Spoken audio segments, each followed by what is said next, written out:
Hello everyone, আজকের recipe আলু দিয়ে মাছের ঝোল। এখানে আমি রুই মাছ নিয়ে নিয়েছি, তাতে দিলাম লবণ, হলুদ আর কিছুটা পরিমাণ সাদা তেল। এইবার এই সবগুলোকে খুব ভালো করে মাখিয়ে নেব। তারপর এগুলোকে ভাজার জন্যে কড়া বসিয়ে দিলাম আর তাতে দিয়ে দিলাম কিছুটা পরিমাণ সাদা তেল। এই ভাজাটা আপনারা সরিষার তেলেও করতে পারেন। তেলটা গরম হয়ে আসলে তাতে দিয়ে দিলাম লম্বা করে কেটে রাখা আলু আর সাথে দিলাম লবণ ও হলুদ। এবার এই সবগুলোকে ফ্রাই করে নেব। আর এদিকে 3টে এলাচ থিতা করে রেখে দিলাম, পরে কাজে লাগাবো তাই। আলুগুলো ভাজা হয়ে গেলে এগুলোকে তুলে নেব। খুব বেশি ভাজা করতে যাবেন না, কারণ এগুলোকে আবার রান্না করব। এবার ওই একই তেলের মধ্যে মাছগুলোকেও ভাজা করে নেব।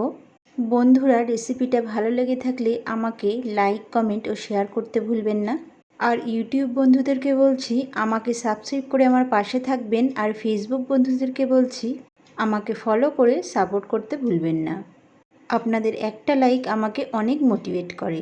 মাছগুলো ভাজা হয়ে গেছে। এবার এই তেলের মধ্যে দিয়ে দিলাম গোটা জিরে, আগে থেকে থিতা করা এলাচ, দিলাম দারচিনির টুকরো আর লবঙ্গ। 1 থেকে 2 সেকেন্ড পরে দিয়ে দিলাম কুচি করে রাখা পেঁয়াজ। এইবার এই সবগুলোকে একটু লাল করে ভাজা করার পরে দিয়ে দিলাম পেঁয়াজ বাটা। আবারও পেঁয়াজটাকে ভাজা করার পর দিয়ে দিলাম আদা ও রসুন বাটা, দিলাম কাঁচা লঙ্কা বাটা। এবার একটু জল দিয়ে এটাকে কষিয়ে নেব। বেশ কিছুক্ষণ কষানোর পর গ্যাসের ফ্লেম একদম লো করে দিয়ে দিলাম লবণ, দিয়ে দিলাম হলুদ গুঁড়ো, দিলাম ধনে গুঁড়ো, তারপর জিরে গুঁড়ো, দিলাম কাশ্মীরি লাল লঙ্কা গুঁড়ো আর একই সাথে দিয়ে দিলাম গরম মশলা গুঁড়ো। এইবার এই সবগুলোকে মিক্স করব আর একটু জল দিয়ে আবারও কষিয়ে নেব। এই জলটা দেওয়ার একটাই কারণ, যাতে করে মশলাটা পুড়ে না যায়।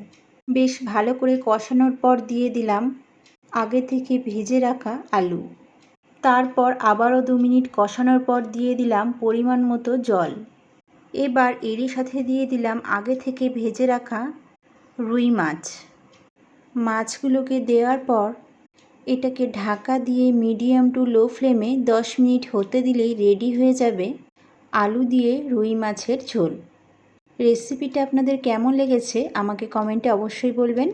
আর আপনারা বাড়িতে ট্রাই করে আমাকে কমেন্টে জানাবেন আপনাদের কেমন হয়েছে।